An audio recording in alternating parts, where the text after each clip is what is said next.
she lights up a room. She's hilarious. She's independent, fiercely independent.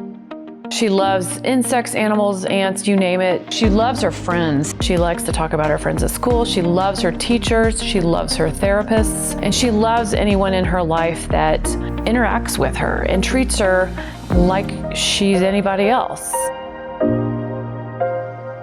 Nell, when she was born, she had typical normal development up until about 2 years old, some slight delay with language, and then a couple sensory issues, but nothing major. Around 5.5 years old, the seizure started. Turned our world upside down. Spent 2 years trying to get control of the seizures, and none of the medicines worked. When they diagnosed her with epilepsy, they did the epilepsy panel. There was no reason they could find that was causing it. It got to a point where the absence of information, you begin to assume the worst. That's a bad place to be. So it sent us on a journey to find out what was going on. We couldn't just take "we don't know" for an answer.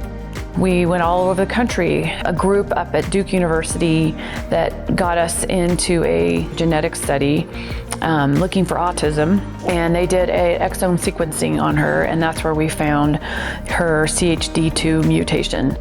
Completely rare, and they basically said, there's no protocol, we don't know anything, but here it is. And it was kind of a bittersweet diagnosis, but it actually ended up being a way for us to find a community that we could go to for support. It's a roller coaster ride. It's the hardest thing that I think I've ever experienced. And we have another son. Creates a tough situation. He had to see a lot of the seizures and experience a lot of that. First and foremost, it's very isolating, and that's kind of what I felt at first. You feel very alone, nobody understands, nobody gets it, and all your other friends' kids are out running around doing sports and activities and excelling at school or whatever it is, and your kid's not.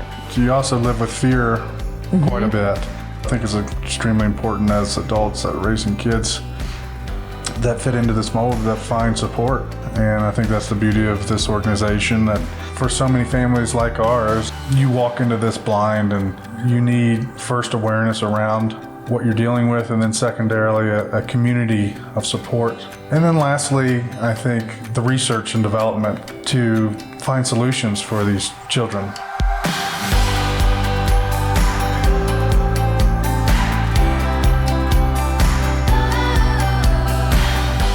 The research goes where the money is. If we can, as a community, raise the funding for the research, then that's the path that will set us forward so that we can bring hope and a cure for our children.